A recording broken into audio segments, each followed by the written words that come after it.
Sa simpleng pag-upo, makakagawa ka na ng video pang reels gamit ang CapCut ng libre. Tara guys, samahan nyo ko, ituturo ko sa inyo kung paano ko ito ginawa. Tara, let's go! Siyempre gagawa tayo ng video. First clip, walang tao. Yan, steady lang ang video hanggang sa matapos ha. Then, si Junjun umupo. Ganyan lang siya guys. O, ganyan lang gagawin nyo. Then, punta na tayo ng CapCut. New project.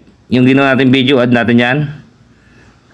Then, ayan, hanapin natin yung walang tao. I-split natin sa walang tao. Ayan, i-split natin.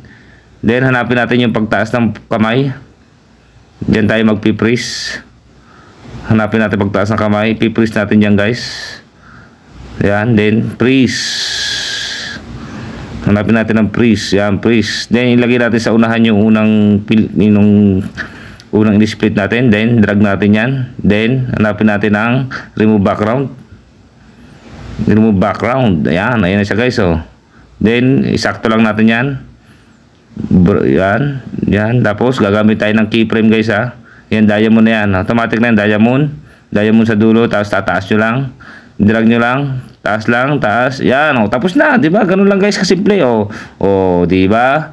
Play na natin yan. Buhay natin ng CapCut para hindi tayo magkaroon ng violation. Dashboard na yan. Ngayon lang guys. Tara, may natutunan kayo. Bye-bye.